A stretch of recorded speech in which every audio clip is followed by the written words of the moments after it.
حضرت حذیفہ بن یمان ایک صحابی تھے، میرے نبی کریم علیہ السلام نا ان سے راز کی باتیں کرتے تھے۔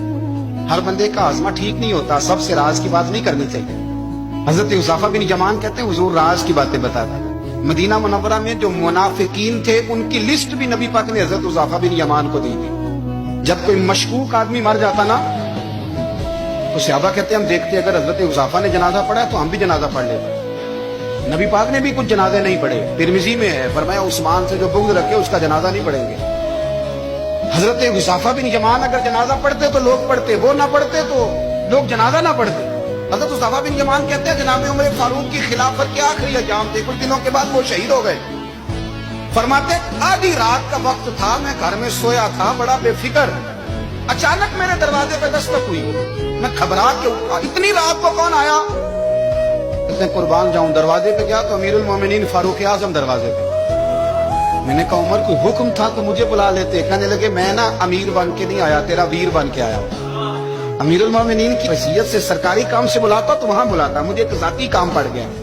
کہتے میں نے عمر کو گھر کی اندر بلا کے چارپائی پہ بٹھایا، میں نے کہا حضور میں غریب آدمی، میں کیا آپ کے کام آ سکتا ہوں؟ تو کہتے انہوں نے نا مجھے ساتھ بٹھا لیا، پھر میرا ہاتھ پکڑ لیا، کہنے لگے تو عمر کو جانتا ہے؟ عمر جھوٹ نہیں بولتا، تو جانتا ہے عمر وعدوں کا پکا ہے؟ کہا حضور جانتا ہوں، اس وقت آیا ہوں جب دیکھ بھی کوئی نہیں رہا۔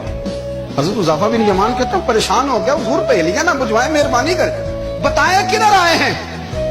حضرت عمر فاروق فرمانے لگے 62 سال کا ہو گیا ہوں، 63 میں چل رہا ہے، داڑھی سفید ہو گئی ہے، بل پک گیا، اٹھ فریدہ ستیا، داڑھی آ گئی دور، اگا نیڑے آ گئے، پیچھا رہ گئی دور، اب قبر اشر کا معاملہ صاف نظر آنے لگا ہے۔ کہا حضور مجھ سے کیا چاہتے ہیں؟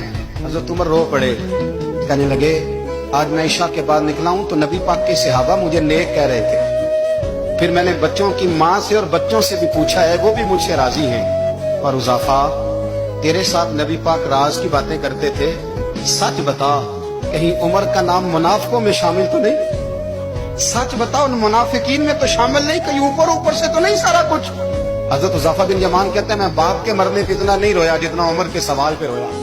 میں قدموں میں بیٹھ گیا، میں نے کہا نہیں عمر یہ تو میں نے نہیں سنا، لیکن یہ میں نے نبی پاک سے ضرور سنا ہے کہ میرے بعد اگر کوئی نبی ہوتا تو عمر ابن خطاب ہوتا۔ یہ میں نے اپنے کانوں سے سنا ہے کہ عمر جس گلی سے گزرے شیطان راستہ بدل جاتا ہے۔ یہ میں نے اپنے کانوں سے سنا ہے کہ 950 سال حضرت جبریل جناب عمر کی شان بیان کریں تو پھر بھی بیان نہیں ہو سکتا۔